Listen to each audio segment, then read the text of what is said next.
Hello, everyone, and good evening, and welcome to another author interview here on Tales from the Wandering Scribe. I'm your host, Gabriel Garcia, otherwise known as the Wandering Quill and the Wandering Scribe. And joining us today is an author making their official debut here on the show. Now, my guest today is a novelist by day and project manager by night. And her love for writing began at a very early age, as it does for most authors. She attended the University of Delaware, earning her BA in English with a focus on creative and critical writing. And during that time, she used her trade as a licensed massage therapist to pay her way through college and gain a ton of inspiration for Ivy's character. Ivy's character is, of course, belonging to the book Ivy's Touch, which she finally wrote after battling and surviving ovarian cancer.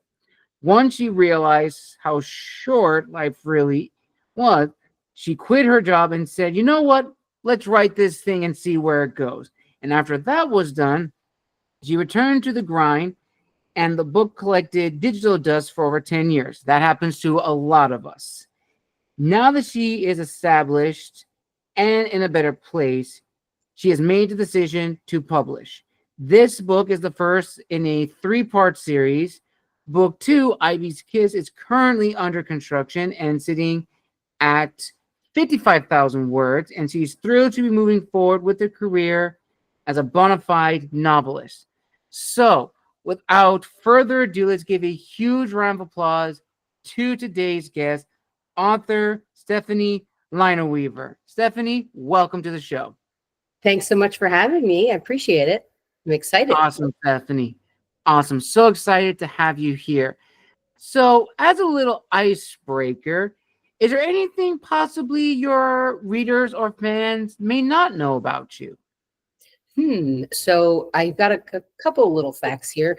My husband and I have been together for longer than we haven't. We're high school sweethearts, so we've been together for 25 years. Congratulations. Don't quote me on that. I might be wrong on that at this point. Who's counting? And then I also have a sister who is actually 14 years younger than me. So she's a lot more like my other daughter, than my sister. So a couple fun facts, nothing too crazy. My fun fact usually is I've written a book, right? But in this scenario, we're flipping the head on that. So nice. And actually, speaking of your book, Ivy's Touch, what can you tell us about that book and the overall series? A little teaser of what we can expect. Yes, for sure. So I'll keep it brief and try not to ruin anything. Basically, Ivy learns that she has this empathetic psychic ability. So she's a massage therapist, and when she touches people, which is what she does for a living, all of a sudden one day, wham, she is in real life another person experiencing a trauma that happened to them. So she finds out she has this ability, freaks her out, doesn't know what to do.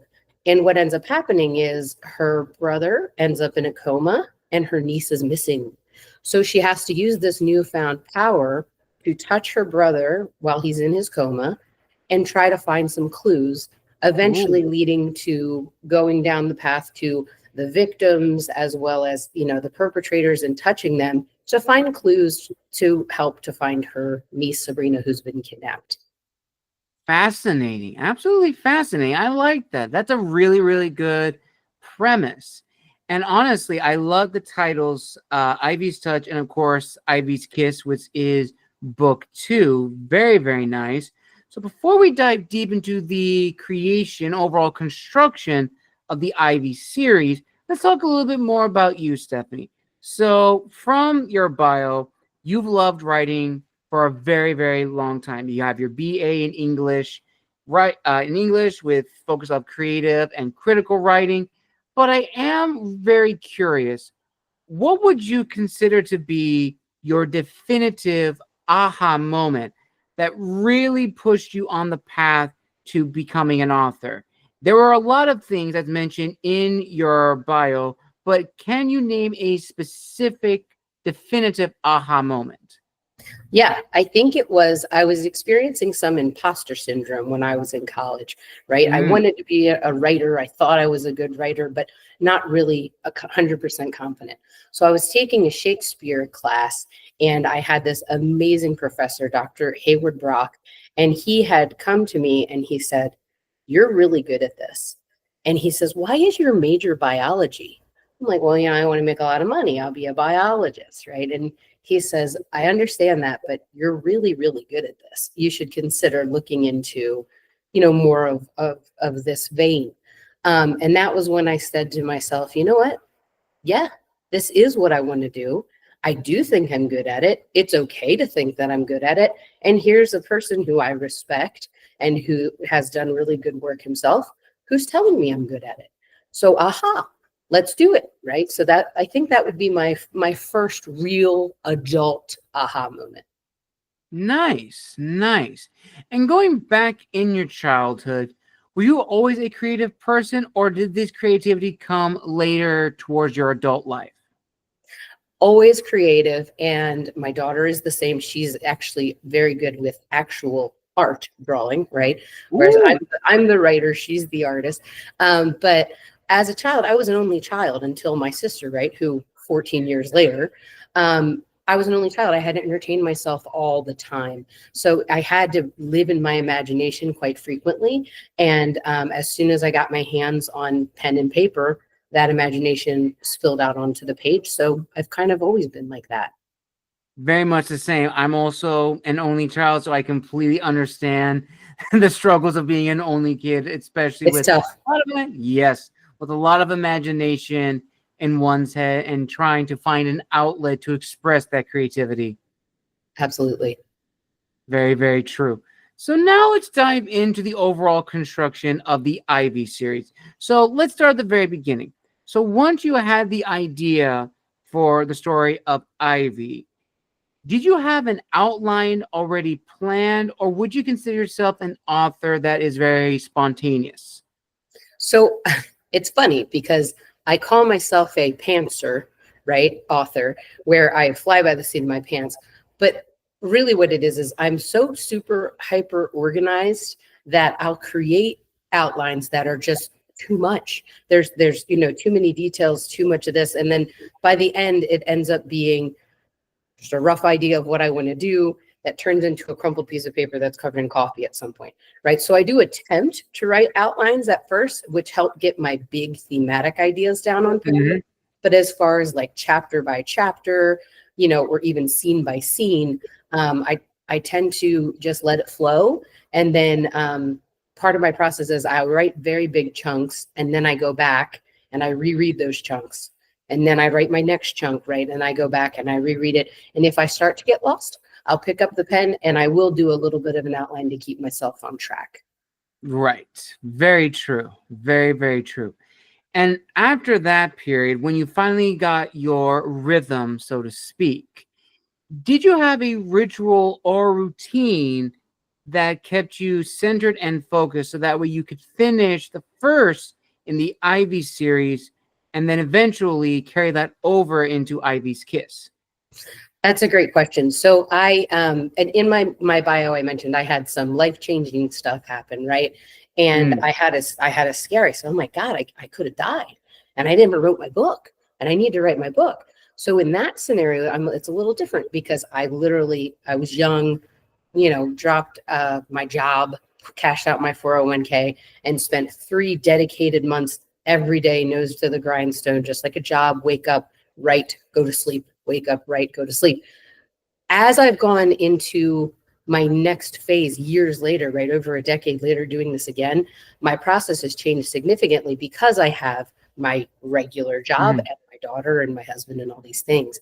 So now my process tends to be more um, it's more of where I will zone out, if you will, for a while to get myself in the right headspace with music typically.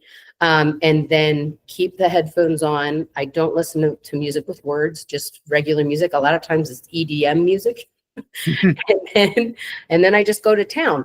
That's kind of how it's developing. But I'm always excited to see what's going to happen next because with every new chapter that I write, I'm learning more about myself as an author too, right? As we move Mhm. forward. Very true. Very, very true. And once you started writing Ivy's Touch and also currently writing Ivy's Kiss, ultimately, what is the goal you have for this series as the author, as well as the promise you're making to not just yourself, but also the future readers?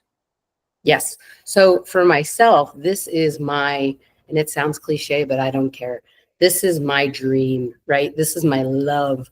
When I'm Mhm. stressed out, I write, and I love being able to dive into a story and take it away, and use inspiration from my real life to dive into the story. So the promise to myself was I'm going to have a healthy outlet to do something that I really enjoy, that I think will bring joy to others. So my promise to my readers is not that they'll have some kind of crazy epiphany or, come to the window screaming, Ivy's Touch was amazing. No, it's to be entertaining, to stay on the seat of your pants through the whole thing, and to kind of keep you wondering, right? Because it's paranormal in the sense that she's got this telekinetic type, Mhm. empathetic psychic ability, but it's more of a mystery thriller because where's the niece? What's going on here? Right. So I want to keep you guessing, and I want to keep you entertained. And I want the arc through all three novels to make sense in various layers. So it shouldn't just be one flat line, right? I want her arc with her relationship to change, her arc with her powers to change, right? And to make sense in a fluid way throughout the series versus one book, two book, right? That kind of a thing. Right. Very true. Very, very true. And there's our first fan question, Stephanie, which actually ties into this. So one of my viewers asked, what was the most challenging thing you discovered along the way when you began writing the Ivy series? So, one of the most challenging things that I found along the way that I learned, a lesson learned that I'm now applying in Ivy's Kiss, is not keeping track of my characters and timelines in an organized way. So many times you'll get to the point where you're writing along and then you say, and the blue eyes, and then you sit there and you go, were her eyes blue or were they green? Same. Right? I hate when that happens. And you're like, wait a minute. And you wish that you remembered all 47 of your characters and all their details, or the timelines where you're sitting there going 2 weeks ago, and then you go, well, was it really 2 weeks, or are we in a month? Right. So in Ivy's Touch, I did not keep a character list. I did not keep a timeline. With Ivy's Kiss, I have a separate tab, right? And anytime that it's another day, the hour and the character, brief synopsis of each one, and I keep that going. So that was a big challenge for me, was keeping my timeline and my characters realistic, right? And true to the story. Absolutely. Very, very true. Now, for the world itself, this is another fan question. How did you make the world authentic, but also gripping and immersive? Ooh, good one. So I was born and raised in Delaware. I now live in Arizona and I love it. But I was born and raised in Delaware. So they say, for your first book, especially, write what you know. So a lot of what you will read in Ivy's Touch and Kiss and Flame, right, will be about Delaware. And I used real life stuff I love, right? Old Newcastle, for example, in Delaware, things I love about it, right? Different historic pieces and stuff like that. But I also tried to sprinkle in my own things. So, for example, Xander, her brother, owns a restaurant called Deliciousness. That restaurant doesn't exist, but I placed it in Newark, Delaware, on Main Street, where people who are familiar with Delaware would say, I could feel like that would live there. Another challenging thing, so back to your first fan question, was a big chunk of the story towards the end takes place in Italy, because Mm. I won't give away too much, but there's a little bit of mob involvement and such. And I had never been to Italy. So that was another challenge for me. I'm researching all of these different things about Ooh. Italy, areas, and these kind of things. So that was exciting and really cool to learn about and to feel immersive. And then I handed it over to somebody who I know who's very familiar with Italy. And I'm like, does this feel real, or do I just sound like an idiot? Right. So Right. I think that's a lot of research and a lot of just, hometown knowledge for myself. Absolutely. Very, very true. I've actually had another author on the show not too long ago give a very, very similar answer. And I think ultimately, as authors, when we craft the setting, it is a character in and of itself that we want it to be immersive, but we also want it to appeal to the five senses. We want the reader to smell these scenes. We want them to feel as if they are in that world, that they can hear the sounds. Almost to what you Absolutely. said, that anyone from Delaware who reads that book or the books coming after can imagine this store being here or this restaurant being here. It's like, okay, this absolutely makes sense. Or even if the store doesn't exist, I could imagine something very similar in my The area. smell of the petrichor when I'm in the Mhm. historical area, or right, like things like that. I almost overdo it with scent of smell. And I think it's Mhm. just because, the olfactory center is the one that Right, sparks the most memories. I catch myself doing that a lot though, right? Like the scent of the petrichor or the copper smell of blood and things like that. So right. you're absolutely right. The setting is in and of itself its own beast to handle. Excellent, very true. And kind of along that same line, the follow-up fan question to this is probably one of my favorite fan questions I ask my uh, guests is how did you create Ivy to also be an authentic character, but one who's very complex? And an add-on to that, it makes sense for her to exist in that world. And what I mean by that is too many times have we read characters in other stories that feel like archetypes or Easter egg type characters in the stories, even if they are specifically the main character. They feel out of place. So, tying that all together, how did you make Ivy feel that she belongs not just to the story, it makes sense for her to be in this story? I used me a lot. So when I started writing Ivy's character, I was trying really hard to make her this thing, right? This specific character with these certain kind of characteristics and such and what have you. And as I started writing, I started thinking to myself, well, why are you trying to put the square peg into the round hole here? You have a dark sense of humor. Now, Ivy has a dark sense of humor, right? Using massage therapy, my background as a licensed massage therapist, what are some of the funny situations that happen that people don't know about that we can talk about that are palpable and that make you laugh out loud, right? So I think it's really important to pull from some of your own characteristics and maybe some that you wish you had, right? Like she's a little bit of a badass, I'm a little bit more timid, right? And to create a character that's really molded into what you need them to be, but also using the environment and the experiences that you've had within your own life to make it realistic, right? It doesn't always have to be hyperbolized. It doesn't always have Mm. to be crazy, right? It can be, I'm on a massage table, I walk in and the guy is on top of the sheets naked. Why is he not underneath the sheets, right? That kind of a thing. Something as simple as that adds a little bit of humor, real life situations that happen, and I think a depth to the character because it makes you feel like they're a real person. Absolutely. And actually, funny enough, let's see if I can actually find it. One of my viewers actually commented a while ago and made the comparison. I didn't think of this at the time, but they made the comparison that Ivy's touch reminded them of a show that used to exist. I want to say early 2000s or maybe 2010s. And then I was asking, I was like, well, what show are you referring to? And the show was, forgot the title, but it starred Jennifer Love Hewitt, who, if I'm not mistaken, played a character who was a massage therapist. And that was like a very interesting comparison. I was like, okay, I'm going to ask that. So, had that ever come across in any of like either feedback or any references to other media to your story? Only one, not that one. That one is new to me, but I did have, and this is actually one of my favorite things when this happens. I did have somebody come to me and say, "Oh, that sounds a lot like." Bones, or that sounds a lot like Medium, the show, right? And so what Mhm. I'll do is I'll say, okay, we've had a quick conversation about high level what the story is. Do me a favor, now go read it, right? And then come back to me and tell me if you still think that it is the same.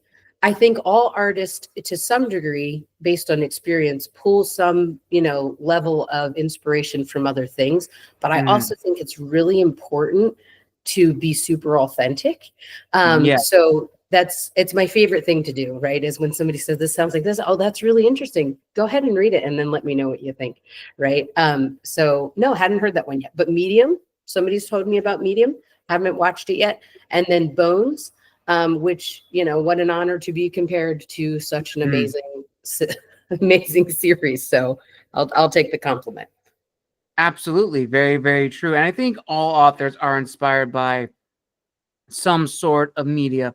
And that topic of authenticity and finding and showcasing our voice is something that we'll be touching on, especially when we get to the business side of being an author. But before we get to that, there are a few more questions about the overall construction of the story that I would also like to ask you. And this is another fan question, two-parter. And one of my viewers asks, what were some of your favorite scenes or moments to write in the books for Ivy's Touch and currently Ivy's Kiss? One for Ivy's Kiss that you can say that's not too spoilery. And the Okay. follow-up, what has probably been the most challenging overall scene to write? Yes. Great. I love that question. So the favorite scene within Ivy's Touch is the climactic scene at the end. And the reason Mm. that I liked writing it so much was because the story's very fast paced up until now. And you get to a point where you don't know what's going to happen. Very Game of Thrones. Is she just going to kill her off? Ooh. Is she going to kill him off? Is she going to, right? Like, what's going to happen? So that was really exhilarating to write because it was like I had in my mind what I thought I was going to do. And once I got there, it didn't make sense. I kid you not, Gabriel, I took 4,000 words, highlighted them, and hit backspace, and then felt like I was going to throw up. So but it needed to be done, right? So Mhm. that was my favorite part to write because it was very challenging to do that. You know how hard it is to cut words from your baby. Yes. And then, but also at the same time, it just made the story so much better. So that was my favorite scene from Ivy's Touch. For Ivy's Kiss so far, and I'm at about 68,000 words now since the last time we talked, so I'm plugging through. My favorite scene so far with that has been this one's a lot more gory, right? So I've Mm. had to stretch a little bit. So in the first one, there's like kidnappings and mobby type stuff. And the second one, the only clue I'll give is that there's a serial killer. Okay. Ooh. So that was the first murder scene was good to write. It felt gory. I felt connected to it, but the second murder scene has been my favorite one to write so far because it's rich with symbolism and things that I won't go into right now. But that was really good because it required a lot of research on my part, not just like anatomically, physiologically, but also in relation to other things that I'll try not to hint to too hard. Absolutely. And that actually kind of goes into the next two questions about the book, which is, of course, the conflict and the emotional weight behind it. So, for you as a storyteller, Stefany, what is your favorite way to introduce the conflict into your stories? I think that for at least in the Ivy series right now, the conflict really lies within herself. She has a really difficult time accepting this new ability. You know, her whole life she's complained that it's been mundane. Now it's anything but mundane. And she's coming to grips with this. So I think it should be visceral and but really realistic. One thing I don't like when I read stories is where the character it feels forced, like they're, oh, woe is me, kind of a thing, and they're very like down in the dumps and stuff like that. Mm. Whereas I like, instead, for what would you do in real life if this happened to you, you'd probably say, holy crap, you know what I mean, or something like that. So I like to make my characters really what I consider realistic in a real life situation. What would I say if that happened, right? It's not Hmm. like if I bump my knee, I say, oh gosh, darn it, right? If I bump my knee, I'm like, oh God, right? That kind of a thing. So introducing the conflict in a what I call down to earth, realistic Mm. way is important.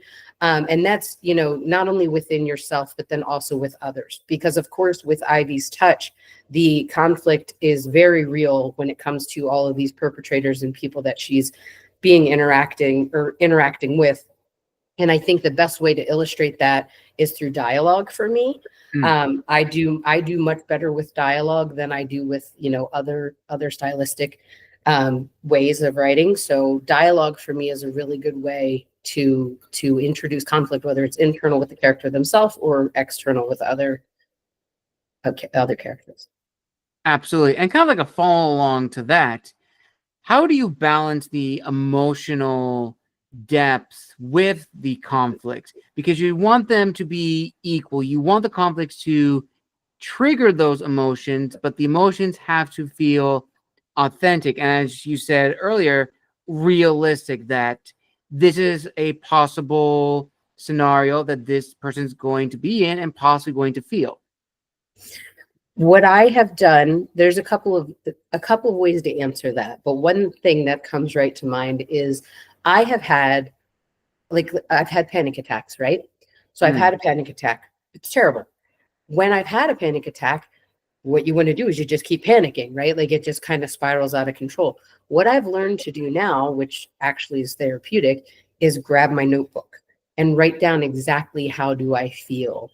I feel this, I feel that, right? And get very specific. I feel the icy chill or the this or the that.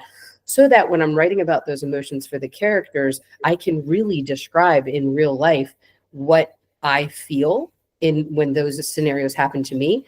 And if it's a scenario that has not and hopefully will not happen to me, I try to put myself in a position of empathy as hard as I can to try to visualize what that character would feel like.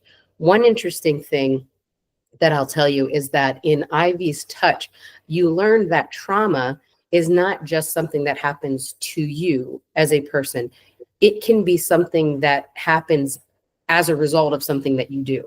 So that's important because these bad guys in the story have done really terrible things. And even though to them they may not think of them as traumatic, it really is to your psyche, right?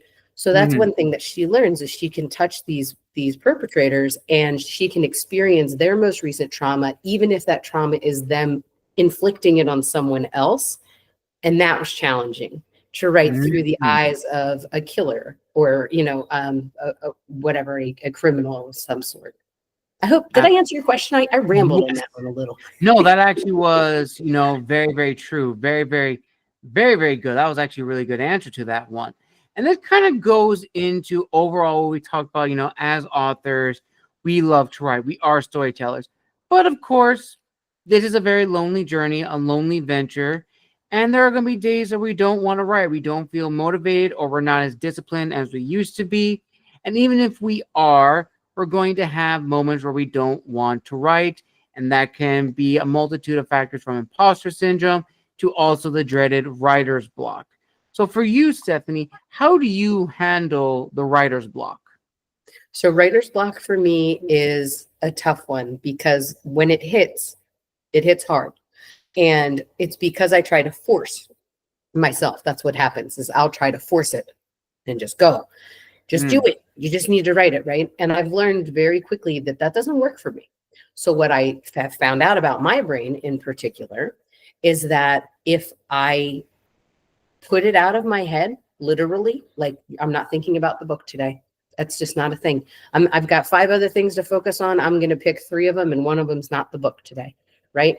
For me, the back of my mind does its job that whole time. And I don't know if that's a unique thing for me or if other authors experience it as well. But then within a day or two, not only do I not have writer's block, I'm overflowing with information and ideas and things of that nature.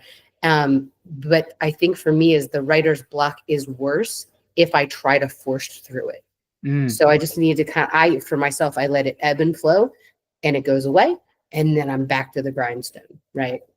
Mm-hmm. Very true. Very, very true. And this kind of leads into what I like to call the reflective questions.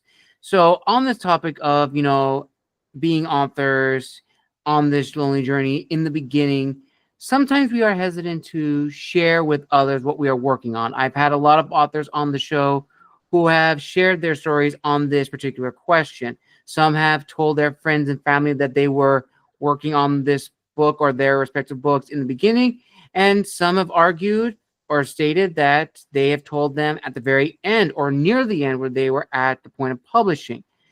But for you, Stefany, when did you tell your friends and family that you were embarking on this new venture for you? And ultimately, what has been the feedback been like? Yeah. So when I was originally writing Ivy's Touch, I was extremely, it was weird. I wasn't very vocal about it because I don't talk about the cancer thing, right? I don't really talk about it. I feel like a lot of people who have survived something like that kind of make it their identity. More power to them. That's just not me. So it was Hmm. difficult for me to explain to people, like, what do you mean you're quitting your job? Like, you know what I mean? That kind of a thing. So it wasn't so much keeping what I was doing a secret as it was just not wanting to share the nitty-gritty details of why I was making the choice, if that Ah, makes sense. yes. Yeah. But then, after the first couple of chapters and I really got my groove, I was telling everybody, I'm finally doing it, guys. I'm writing my book. I did get very weird in the very early days before I knew what, ARC readers were and, street teams and all that. I didn't know any of this stuff. I was like creating, you'll laugh at this. I would make like little pathetically drafted legal forms for people to sign if they were going to read my book and give me feedback, because I was like so scared that somebody was going to take my great idea and turn it into their own. Just so silly, because all these people were friends and family to begin with. But I did have that anxiety in the beginning because it's your baby, it's so close to you. So that was that. Now I tell everybody all the time that I'm writing. I'm very proud that I'm doing it. I'm extremely ecstatic that I'm actually publishing, the digital dust. I'm ready to knock it away. So now I'm very vocal about it, and I anybody who wants to read it, I'm always happy to let them do it. Very true. And actually, speaking of the digital dust, this actually goes into the next question, which is, what does it mean to be an author in the digital age? Because honestly, the digital age is a new venture for us authors, especially indie authors, because the industry has changed over the last 20 years. As one of my friends put it perfectly in regards to social media and authors, it has never been more easy to write a story and to publish a story thanks to the various platforms for indie authors. But it has never been more difficult or challenging to get noticed as an author. And that is a struggle, especially with social media. Because as authors, whether we are trad or indie or hybrid, we need social media to grow our following. And it's both a blessing and a curse. It's a double-edged sword. Because while we are exposed to the good side, we're also exposed to the bad side. And of course, as you mentioned before, Stefany, imposter syndrome is always going to be there. And that's going to heighten one's anxiety and everything else. So, for you, Stefany, what does it mean to be, in your opinion, an author in the digital age? And also, with that in mind, what has disciplined you to tell the stories that you want to tell? That's a great question. So I think I'd start by saying, in the digital age, there's still the first question, which is, which way do you want to publish? Right? Mhm. That question remains. It's been that way, and it will remain that way for quite some time, right? And that was for me the first challenge. I wanted to do traditional, but there were a bunch of cons that didn't work out for me. I wanted to do indie, but I didn't have the time, to invest in the full independent experience. So I went hybrid because it Mm. gave me the best of both worlds, and I found a great company that offered everything I was looking for. And I would say, though, that there should be some accountability on the head of the author, right? Oftentimes when I talk to other friends and authors, they're, I don't want to say complain, but complain, right? About how, well, this is that, and I'm never gonna this and I'm never gonna that. It's hard work to be a self promoter in any industry, right? Hmm. It really is. And you know that from this show itself, right? Like you have to get out there and get your hands dirty. Nobody's coming to save you, right? Right. So I think for me, it's it is the motivation of the author to really self promote, to be confident, and to do things that work. And so for me, I'm a project manager by day. And so what I did was a little bit of what they call A/B testing, where I ran ads for myself, and they were very simple. I would create a meme or something, right? And I would create a meme that was something palpable to the users, readers, what have you, and I would run them every day. Just cheap ones, nothing expensive. And I would see which days in my trends do I have more user engagement, right? Very quickly learned, Friday for me was really good and Sunday was really good. So I said, okay, let's do it. So Fridays and Sundays, I started running these ads, ticked up the number a little bit as far as how much money I wanted to invest, because you've got to spend some money to make some money. Hmm.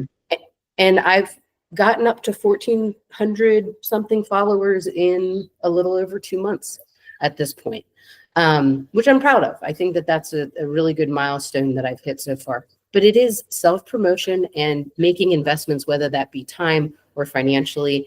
I think that are absolutely paramount in being successful, especially given what you said about the digital age and the saturation of the market. Absolutely. Very, very true. And this kind of goes into the next question, actually, sets of questions, because these are probably the most important ones of this part of the interview. Now, for context for this question, I've been doing this show, YouTube and Spotify, for about 6, 7 years.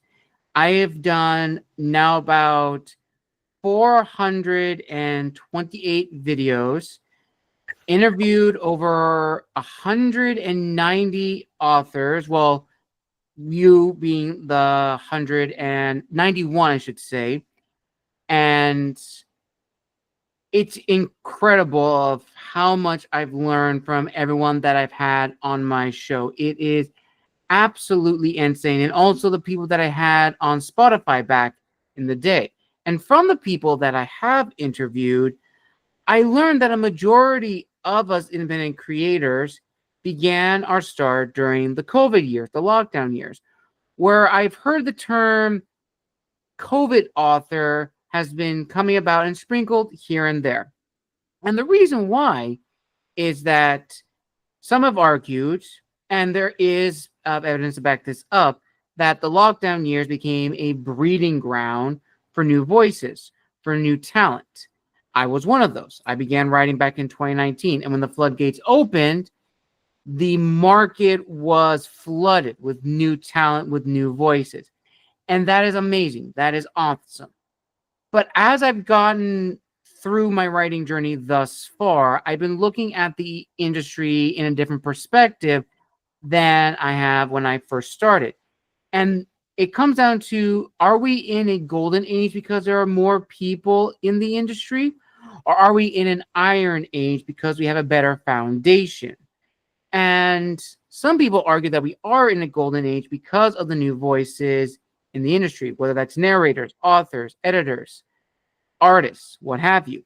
But some say that we aren't in a golden age because, and you may definitely agree with this, Stefany, also looking at this from a business mindset, is that you have people who did write during the COVID years, but they didn't do it because they're passionate about writing. They did it because they thought they could make a quick buck.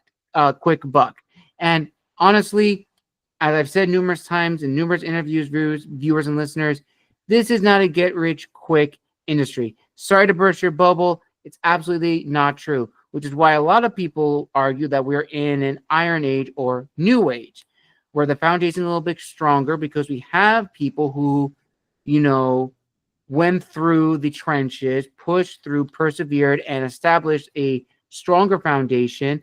And while we're not as shiny as gold, we do have a shimmer. So ultimately, Stefany, what are your thoughts on this debate? And do you believe that we have some aspects of a golden age or a renaissance, or are we more specifically in an iron age or new age? Hmm. Oh, I have so many thoughts. So what I'll say is this. I do believe that a lot of people thought they could make a quick buck and, oh, anybody can write, right? That kind of a thing. And then you saw a lot of stuff, and you can argue one way or the other, but in my opinion, a lot of stuff that was getting pumped out that was just recycled, wash, rinse, repeat, same old kind of stuff, not super original, right? Right. And so that, from an artist perspective is a little frustrating. But then and I also, so as a project manager, I work on AI all the time. And one of my biggest beefs with AI is that you've got these creators who are absolutely stellar. They're phenomenal, but they're getting drowned out by a lot of this AI stuff. And I don't mean Mm, AI itself. I mean people abusing AI, right? yes. And I think that's actually the age that I would argue is that for me, even I get flack all the time. So I'm not an artist, right? I'm an author. So every day I create memes. I come up with the concept, the idea, what I want the image to look like, and then I use AI to create the meme, right? Every day I get hate mail, right? You can't use AI. How do we know you're not using AI in your writing? All of this kind of stuff. And it's a valid question because there Mhm. are a lot of people out there that are ruining it for the masses, right? So for me, I think that the advent of AI coupled with the COVID lockdown, get rich quick idea, and also coupled, quite honestly, with the everybody thinks they're a star, given the social media craze, right? I think it has created a mixed bag, and it has diluted those who want to rise to the top for I'll call them the right reasons, because there's just so much noise around everything. Very true. And that actually goes into my next discussion, which is, of course, AI in the publishing industry. And I 100% agree with you, Stefany. And I've been seeing this a lot in social media. One author, really good friends with, that he's used the term called AI crusaders. And for what I mean by this term, viewers and listeners, those refers to people who are strongly against the use of AI. That means no writing aid, no Grammarly, no nothing. And in today's age, that's very hard because even if you don't use AI, newsflash, Google Docs uses its autocorrect. That's AI. Windows Media also uses AI. And to your point, Stefany, you're absolutely right that people do abuse AI. AI is a tool. I'll be the first, I have said this numerous times. I have used AI to help jot down my outlines for my stories. I'm an outliner through and through. I also I also use it to help refine my synopses so it's a little bit more fluent. And if it's not, I tweak it. I do it myself before I run it through the engine again. And I've also used AI art for Night Cafe for concept art. Now, and I'm sure you'll definitely agree, Stefany, if as a creator, if you're going to create something and publish it, you would hire, an editor to look at the book. You also would hire a graphic artist to design the cover. And ultimately, I think you agree, Stefany, is that you can use AI as a tool for the behind the scenes. But as a creative to write the stories, it is best to write it yourself because AI, in my opinion, and I think you would definitely agree with this, creates a false sense of creativity because it mass produces it. And as an add on question to this, do you think there will be a time when the hype around AI might possibly die out?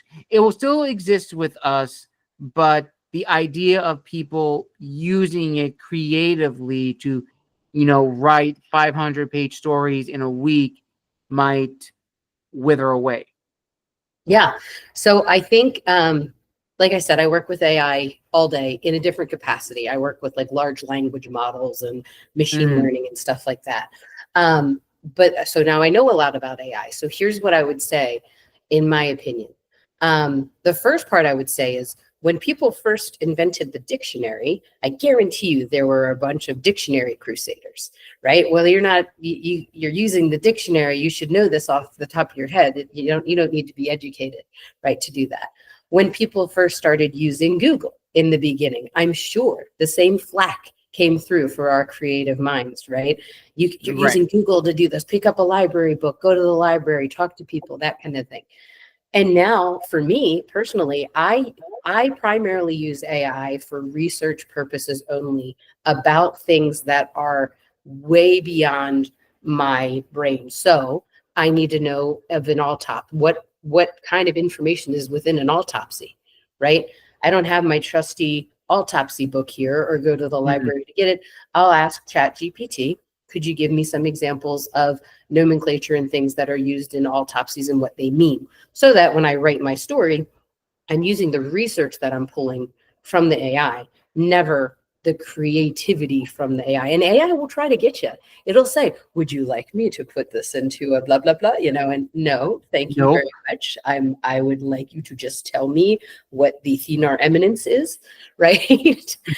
And so I think that we are in an age where I think we've been here before, and I think we'll be here again and continue to be here. Every time new technology comes out, there's always the naysayers. I think that there's people like yourself and I who can differentiate the value add versus the abuse, right? Because Yes. there's two sides of that coin, and they're very clear to me.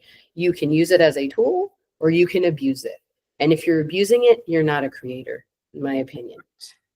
And to add also to that, my favorite saying I've gotten from a guest on the show, he said, and I love using it myself, people who use AI creatively, as we've talked about, to create a story or anything, is like asking an alcoholic seventh grader to do the work for you, because ultimately the work's not going to be pretty. You're going to end up being the editor because that's what you are at that point. You're not the writer, you are the editor, True. and you're going to realize you should have done the work on your own.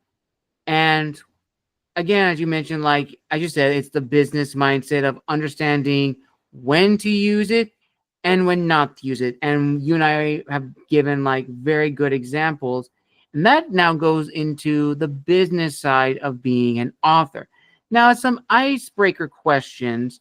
When you published Ivy's Touch, what really surprised you about the publishing industry, and in preparation for Ivy's Kiss, when that is ready to be released and launched, is there anything you would do differently for Ivy's Kiss that you didn't do for Ivy's Touch? Yes. So for Ivy's Touch, I got lucky. I was at so I told you I'm a project manager, but then my husband and I own a little business on the side that does like pop-up shop type stuff, right? We Ooh. we sell, it's called the Witch and Sink, shameless plug. But we do these little pop-up shops. And so we had gotten into an event that was called Enemies and Lovers, which was a book event, Ooh.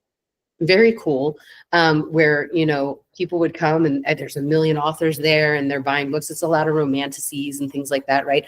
And I was just sitting there selling my witchy stuff, right? And what have you. The woman who was next to me, who was doing very well, she had a line out the door kind of a thing, right? Her name is Rachel Yoldi. She's writing the Shade Witch series. She had talked a lot throughout the day. And I'm kind of hearing her, but neither one of us, we're both so busy, we don't have time to connect. I hear her mention how she used to work for a publishing agency, and for a variety of reasons, she left and started basically a startup hybrid publishing agency. So I got a Mm. number And I called her, and she's like, oh, well, I'm pretty tough. Like, since I'm new to this, I want to make sure that I'm really picking things that I really like, not just the first thing that comes across my desk. And I said, oh, well, maybe read it, see what you think, and then we can have a conversation. And she's like, I love it. I want to do it right away. So I got very lucky.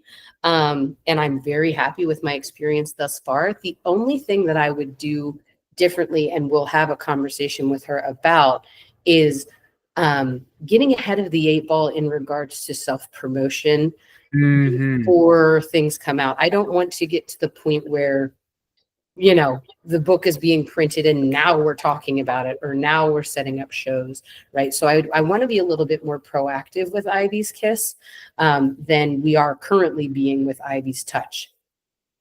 Very true. Very true. And I think among the many things we authors struggle with is the marketing and the promotion. Because unless you have a background already in that, majority of us, we don't have like jack of what to do. I've been writing for 5 years and I still struggle with marketing because I'm a writer. I'm not a promoter. I don't use social media a lot, contrary to belief. I only have very limited, probably about 3. One of them is LinkedIn. And it's something that we have to really understand. And that, of course, goes back to social media question is, we have to use it as a tool, but also understand the other sides to that whole social media thing. And then also when publishing our stories, we then run into the other side. Who are we publishing this for? The Correct. Audience. Because as authors, we know the book like the back of our hand. But when it comes to marketing and publishing, that's the kicker, because that's when we have to figure out, okay, what age group does this story belong under?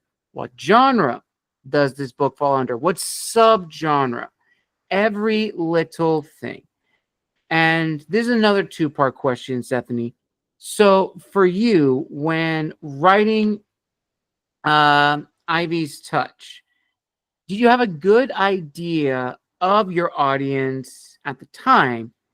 And then going forward from Ivy's Kiss and Ivy's Flame and possibly other projects, would you still write to your target audience or write for your target readership, which is either YA, new adult, or adult fiction?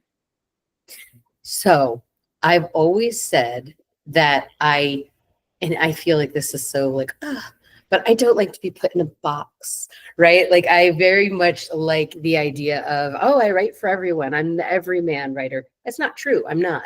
As I read my books, I'm realizing, no, this is definitely going to be more attractive to a woman than a man in most cases. This is likely going to appeal most to people in their, 20s to 40s than the teenagers or the young adult, right?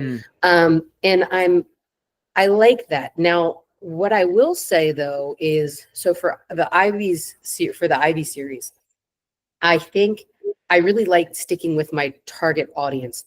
And just to go back to your thing, this was actually really helpful for me. I had an idea of what my target audience was, what my genres were, what my subgenres were, but my book is a little all over the place because it's got the paranormal, the mystery, the thriller, some horror, right? Going back to your question on AI, once the whole thing was done, I asked AI, what do you think? And it either, agreed or disagreed with what I thought as far as my readership. Like I had thought that readership would be ages 18 to 45, and it actually placed it further up the line to say 23 to 35. So that's another example, I think, where you can use it as a good tool to help drive, some of your writing styles. That aside, I do think that I enjoy writing for, depending on the series. And the reason I say that is because I've got another idea for a book that I'm thinking about, which is a flat out horror story. And it's it's in the perspective of a man. His name's Remy Sadler. And so it's really going to be fun for me because I get to write through the perspective of a man, which is really going to be challenging and awesome at the same time. So in that, I would expect and hope and should have a different readership, right? It should be probably more attractive to men in general. It should probably be, Remy's in his 40s, right? That kind of a thing. So I think, like I said, I don't like to be put in a box. And I think that I like to be challenged to try to write to a different, group of people based on the ideas that come to me. But I don't think I'll ever be a young adult fiction writer or a horror author or a, what have you, which is one of the benefits of being hybrid, that you can kind of do what you need. Very true. And this is actually a fan question that I haven't gotten in a long time. And I actually like this. And they ask, Stefany, have you ever considered writing what you're afraid of? And I had a really good time to really understand what they meant by that. And I think I get what they're saying. And it goes back to what another guest last year said, which is writing what you're afraid of, not something that really terrifies you, but almost what you said, you didn't want to be constrained to one style of writing. As you mentioned before, you want to write a book that's in the horror genre. And some would argue that is something that you may be, quote unquote, afraid of, because that is a genre that's outside your preferred. So with that in mind, are there any other genres or any types of stories that you're afraid of? Great question. And I'm gonna tweak your word there. So there are stories that I can confidently say I will likely never write, genres rather. I'm not a romance gal. It's not my thing. I have some spice in my books, but it's usually, between the some main characters, and it's one or two spicy scenes. Not a big spice person, right? These are just things that don't appeal to me, and writing for me is meant to be fun. And if I don't find that appealing, then why am I going to do it, right? Because I'm a self-serving author in a lot of ways.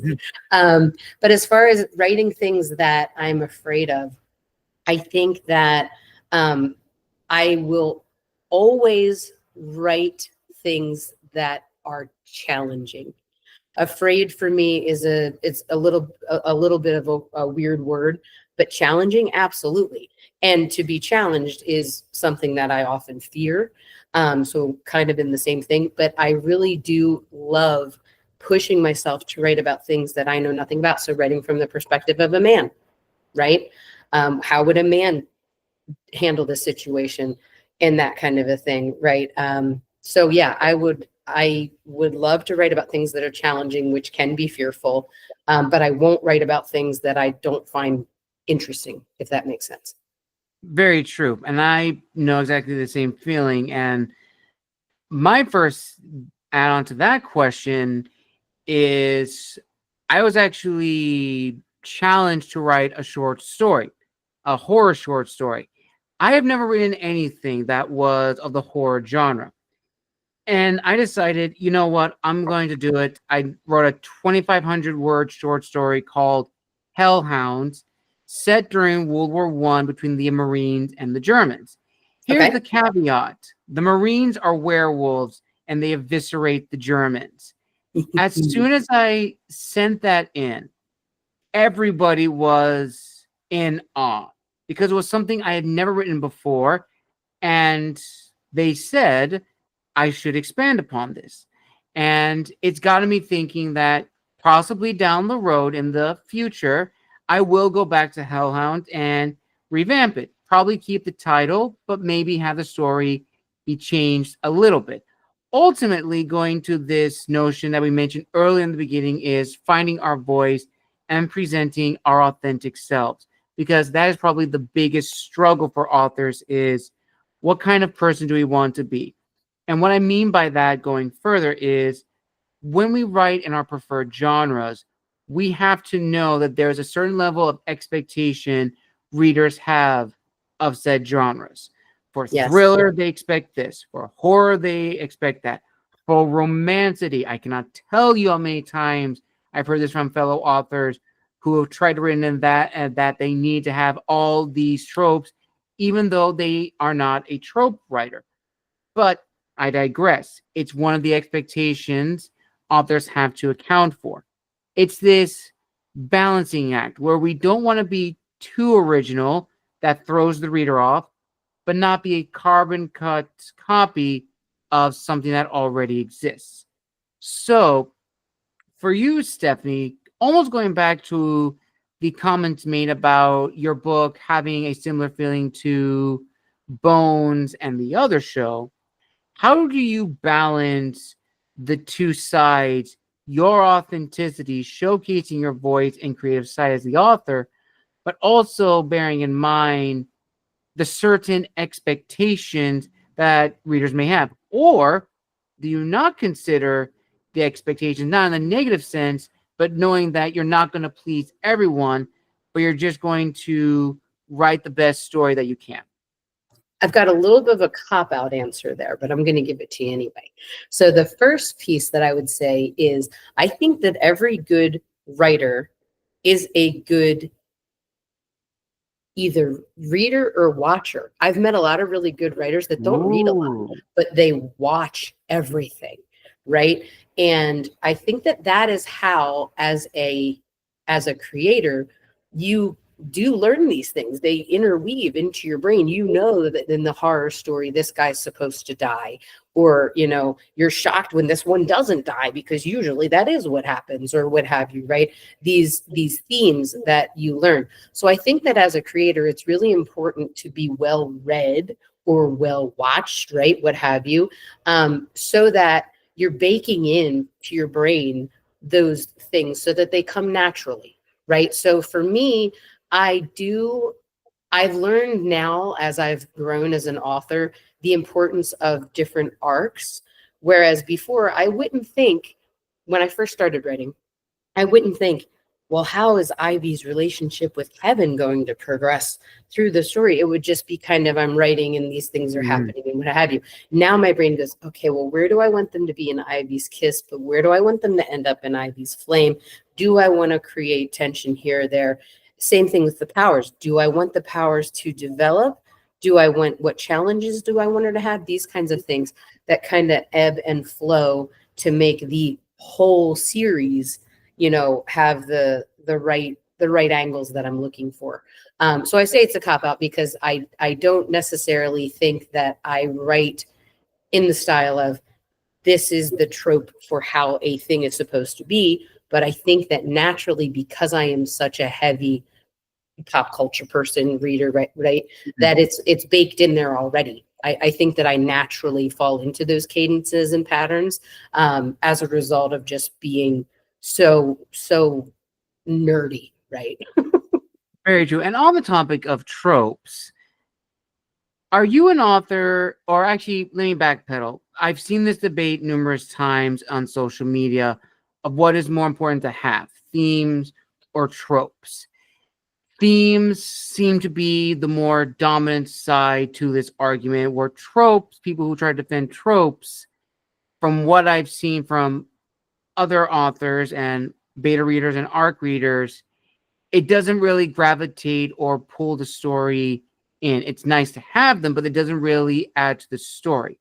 So for you, Stefany, which is more important to you, tropes or themes? I think themes.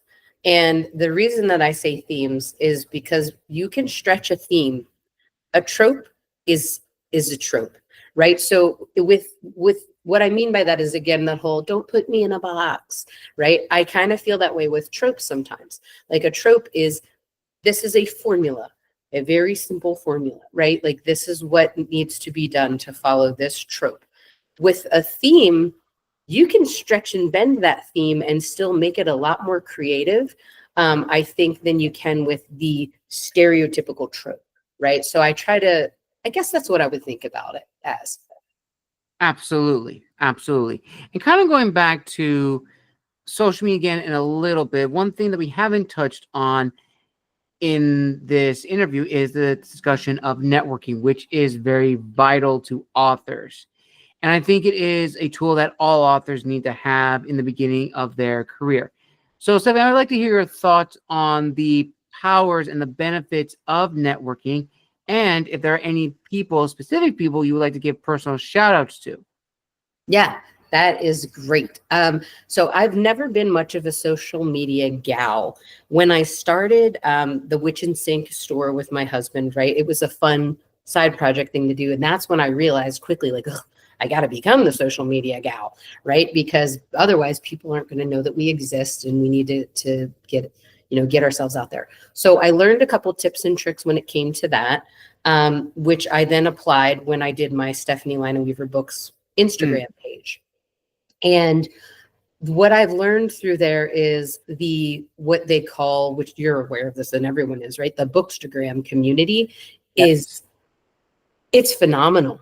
People are very supportive and kind, and people reach out like you did to me, for example, right? And we make these connections. It's very, very important. And I've never felt a stronger community in social media that's not vapid, and it's not, people looking for clout. It's very much a supportive community. So I think leveraging communities like the Instagram, Bookstagram stuff is where I've had a lot of success. I also don't do Facebook and TikTok and a bunch of other things because I like to focus. Right. I like to focus on where, if it's not broken, don't fix it. And Bookstagram seems to work phenomenally well for me. So I'm going to keep doing that. And I think it is absolutely important for you to not only be in contact with people, right? Whether it's Instagram or Facebook, whatever. But I think the more important thing is to make sure that you're also being engaged. It's easy to follow a person, click a button, right? It's harder to tell somebody, hey, did you read about this person? So a shout out for me is one of my followers. Her name is Liz Right Now, WRITE, Liz Right Now. She is constantly engaging with me, sending me all kinds of things, right? And it's just great. And I have a lot of them. I have a lot of really engaged people, but Liz comes to mind because she's on there every day. So the engagement is key. It's not just follow for support. It's truly support me in what I'm trying to do. Very true. Very true. And we're almost at the end. So we have 4 last questions, but I'm going to combine them into 2-parters. Now, we've talked about, and I think you've mentioned this earlier, about, where do you want these characters to be throughout the stories? And this goes on to the discussion of how do we end stories as authors? So the first part of this 2-part question is, as the author of your books, how do you ensure that each ending feels satisfying for the reader? I think that I like cliffhangers in the sense that you could do something else, not that you're left not knowing what happens. So like an ambiguous ending. Yes, like I like it to where it's not. So for example, remember I told you I highlighted 4,000 words and hit backspace? That's because the original ending was very nice, beautiful little bow, and it was perfect, and everything made sense, and it just was very puzzle piecey. And I'm like, no, I'm making this a series. I want to be able to naturally continue the progression of this character. So yes, I ended it on a note that made sense, and that did tie off a lot of loose ends, but I left the reader thinking, I bet you there could be a part 2 to this. You know what I mean? Mm-hmm. Very true. And the follow-up to that is, as the author, when do you know when to stop writing? Because I think that is a very important thing to discuss, because we could write for hours and hours, but ultimately we have to know when to stop. Yes, I think that when you start to, so for me, I wrote 160,000 words for Ivy's Touch first, and I had to trim it significantly, got it down to about 116. Still a little heavy, but I was okay with that. So I do use a word count a little bit as a litmus test, just in general, like for my genre, what is the average word count? Try to stay within those lines as a guide. But more important than that, way more important than that to me, is to know when enough is enough. If you start going into a whole nother plot, so to speak, so it's still the same characters, it's the same stuff that's continuing, it's probably a good point to look and say, do I really want to start a new plot that requires a whole nother story? Or do I want to kind of finish this off, maybe blow out some stuff to add a little bit of depth to this. In the regards to the series, I could make the Ivy Kensington series 20 books if I really wanted to, but I don't. I want 3 books, maybe 4, arguably, but I want the arc that I have in mind to ebb and flow in a way that makes sense, that the reader feels satisfied at the end, but doesn't feel like, oh, geez, Louise, here we go again, right? It's the same song and dance again in book 4 or what have you. So 3 distinct books that are all linked together nicely. Very true. Very, very true. And before we get to the last 2 questions, I'm actually going to throw in, it's a mix of a fan question and a question that I used to have a long time ago. So as authors, we have seen numerous conventions, numerous workshops given to help aspiring writers and authors really hone their craft and find their voice. So let's imagine a scenario for you, Stefany. Let's say you were invited to host a workshop class, and in that class, the room is filled with wall-to-wall new writers, new authors, maybe some poets, some screenwriters here and there.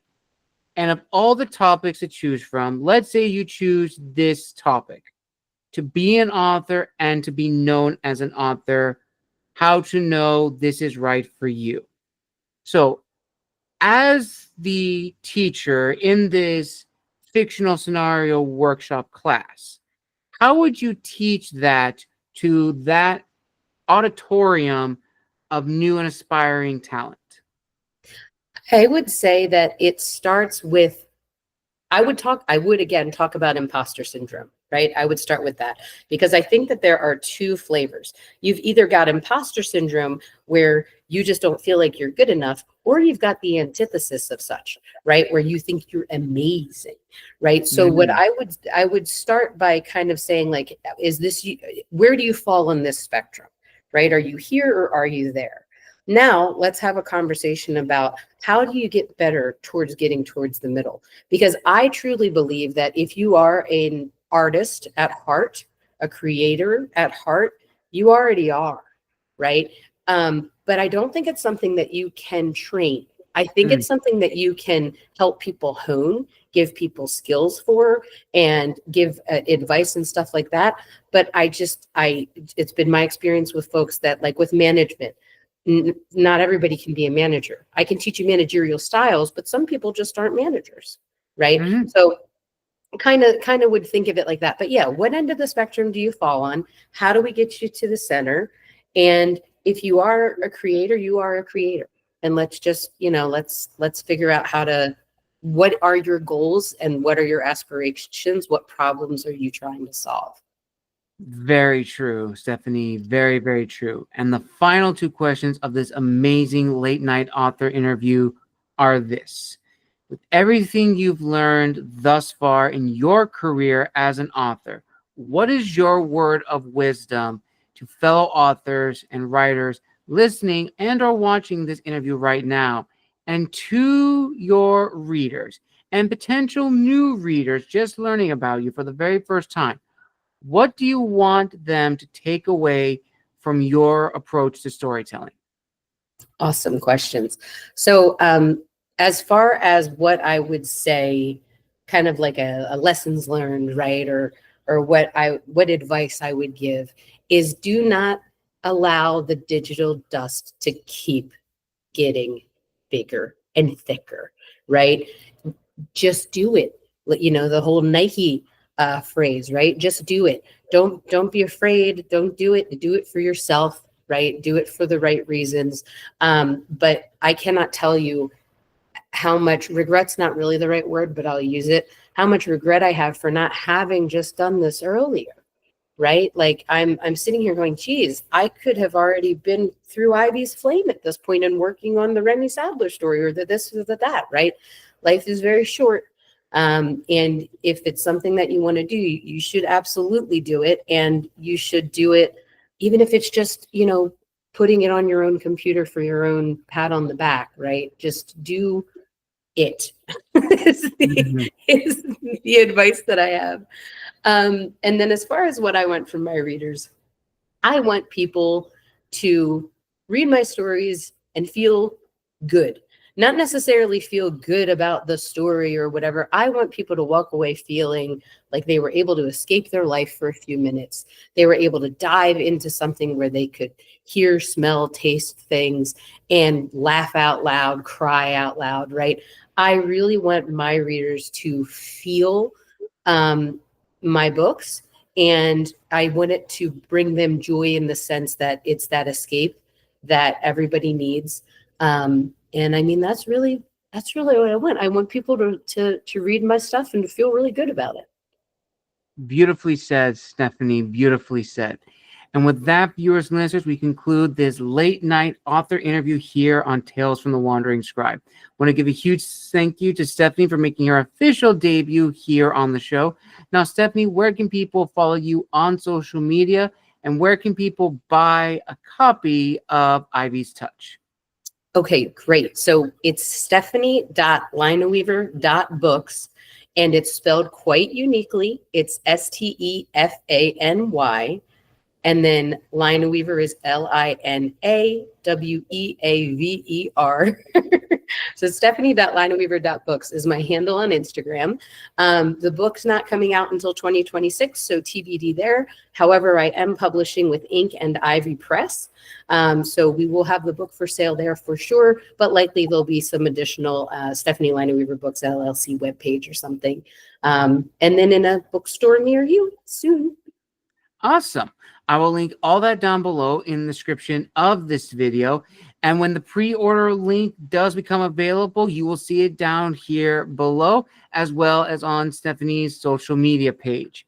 And as always, viewers and listeners, thank you again for joining us for another wonderful interview here for the month of September. A huge thank you to Stefany for making her official debut. We wish her the very best with Ivy's Kiss and the eventual Ivy's Flame to round out the trilogy of Ivy's story. And to stay up to date with new episodes and new posts and everything going forward with The Wandering Scribe, make sure to like, comment, and subscribe to my YouTube, as well as follow me on my social media, as well as check out my website where I'll be posting new information. And until next time, this has been The Wandering Scribe and The Wandering Quill signing out. Wishing you all a wonderful evening wherever you are in the world. And we'll see you all next time.